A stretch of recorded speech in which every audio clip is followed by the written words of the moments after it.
Estamos falando de direitos humanos? Vamos ao próximo assunto. Esther Dweck, atual ministra da Gestão e Inovação em Serviços Públicos e agora interina dos Direitos Humanos, após a demissão do ministro Silvio Almeida por acusações de assédio sexual, ela vai liderar sua primeira reunião com os secretários da pasta nesta segunda-feira. Almeida, acusado por assédio sexual e assédio moral, nega as acusações e pede uma investigação que, aliás, já foi instaurada pela Polícia Federal.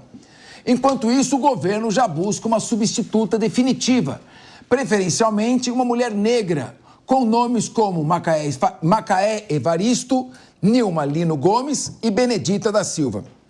Esses são os nomes, por enquanto, que estão sendo considerados. Por hora, o governo federal já anunciou a nomeação aí, Guilherme Mendes, do Cilair Rodrigues de Abreu. Ele entra como secretário executivo, interinamente na pasta. Ele está atualmente no cargo de secretário de Serviços Compartilhados do Ministério de Gestão e Inovação. O Cilair vai assumir essa nova função e vai continuar exercendo também suas outras atribuições que presentemente oferece.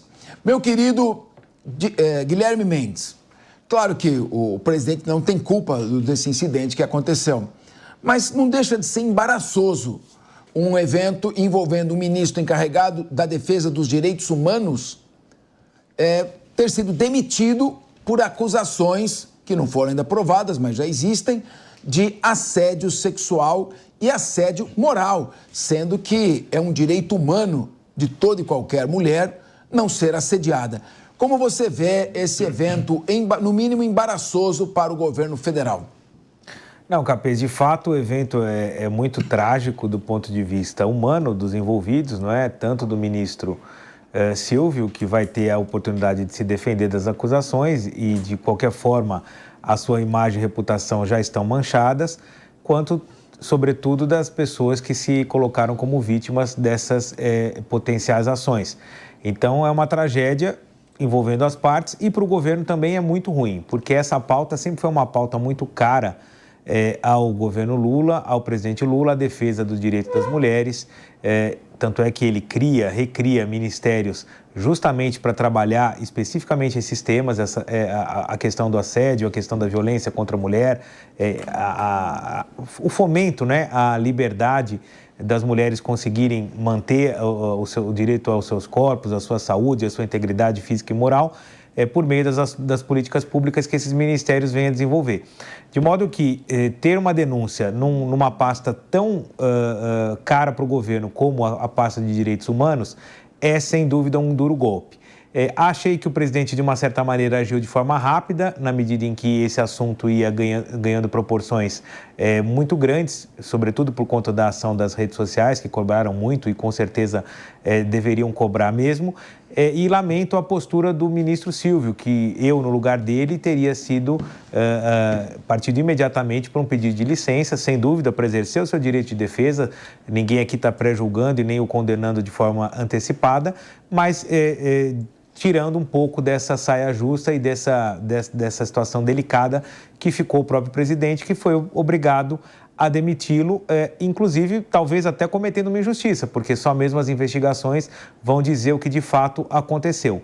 O fato é que talvez a postura do ministro em permanecer no cargo, pedindo tão somente a abertura de inquéritos, de investigações, não foi suficiente. No meu entender, ele deveria prontamente ter oferecido o seu pedido de afastamento até que as investigações fossem concluídas e, ao final das apurações, ele retornaria ao cargo se nada tivesse contra ele, ou então seria consumada o seu afastamento definitivo, a sua demissão.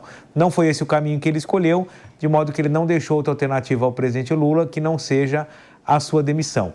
Em relação aos substitutos, sem dúvida que a nomeação de uma mulher, ainda assim uma mulher negra, para substituir o ministro Silvio seria simbólico e seria, sem dúvida, um recado muito patente de que os negros estariam prestigiados nesse governo e ainda mais as mulheres, dado que a saída do titular da pasta se deveu, em tese, à agressão ao direito das mulheres. Uma mulher no Ministério de Direitos Humanos seria muito bem-vindo.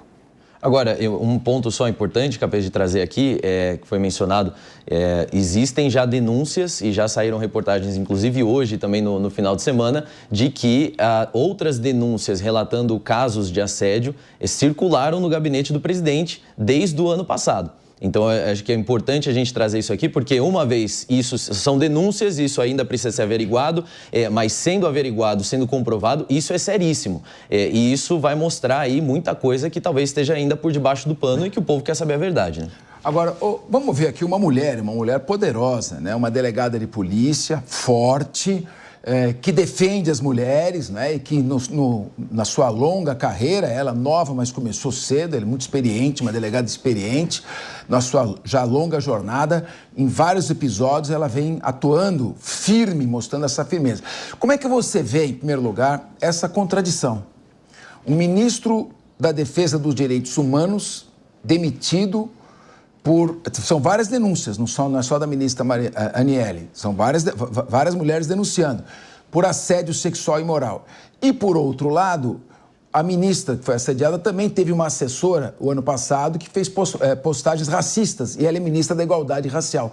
Do ponto de vista global do governo, que vive mais de narrativas, essas narrativas começam a cair por terra, porque são eventos que ele não tem culpa, podem acontecer, são assessores ou ministros que praticam, mas, sem dúvida alguma, atrapalham a imagem do governo. Infelizmente, demonstra a frouxidão no que diz respeito à apuração de práticas criminosas.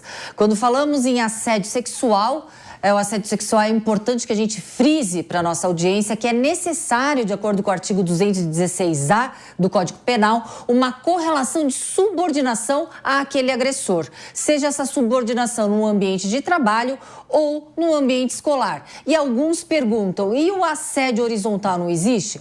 Nesse caso, um assédio horizontal não seria assédio sexual previsto no Código Penal, e sim uma importunação sexual previsto no próprio Código Penal, artigo 215A. Neste caso, foi este crime, supostamente, que a ministra pode ter sofrido. Mas ainda no assédio sexual, é muito grave, afronta a dignidade sexual da mulher, principalmente em que todo assédio sexual mal sucedido, ou seja, todo assédio sexual em que aquele agressor não consegue a vantagem sexual perante a sua vítima, ele se transforma num violento assédio moral. É necessário um rigor em apurações disciplinares e principalmente num compliance que impeça essas práticas tão odiosas e covardes no ambiente de trabalho. Então, mostra o quanto o governo ele deixou passar algumas situações que nunca deveriam, principalmente aqueles que dão exemplo, que é o Ministério dos Direitos Humanos, que defende a dignidade da pessoa humana. Muito bem. Meu querido Emerson Taiu, sua análise. Bom, depois dessa aula de Direito Penal da doutora Raquel, sobre toda utilizar as referências bibliográficas de Fernando Capês, não tinha como a gente... Vamos ao principal comento, que é, na verdade, a parte política, né? Porque, como disse o Guilherme, a próxima, e a própria matéria vai dizer que a próxima tem que ser uma mulher negra para que faça parte. Esse simbolismo, na verdade, do meu ponto de vista, eu acho talvez desnecessário. Nós temos que ter pessoas que assumam sim a pasta, mas que tenham um compromisso, não só por conta da pele, da cor da pele, da sua religião, da sua opinião partidária, mas sim um comprometimento ali com a pasta propriamente dita. Tanto é que o ministro que está sob as acusações de diversas denúncias é um ministro negro. E porque ele é negro? Não, muito pelo contrário. Nada tem a ver com caráter. Esse é o grande problema, que o governo acaba não conseguindo separar o joio do trigo. O caráter não está atrelado a absolutamente nada, a não ser a personalidade da pessoa, as ideias, a vontade de agir. Então, isso preocupa muito. Precisamos fazer políticas aqui de acordo com as minorias e tudo mais. Precisamos de pessoas qualificadas. O próprio que está na segunda linha que foi nomeado agora, o Cilair Abreu, é um cara extremamente qualificado, É um cara mestre e doutor em administração. Para mim, é o cara que verdadeiramente trabalha nesse ministério e que hoje vem assumir um protagonismo um tanto que mais sensível, mas vem assumir um protagonismo ali de que verdade tem qualificação para que possa, inclusive é negro, né? Não tem nenhum problema, mas tem a qualificação, independente de ser negro ou não.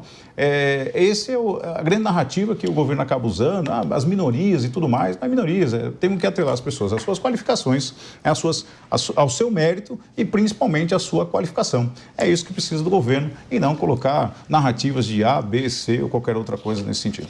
Muito bem.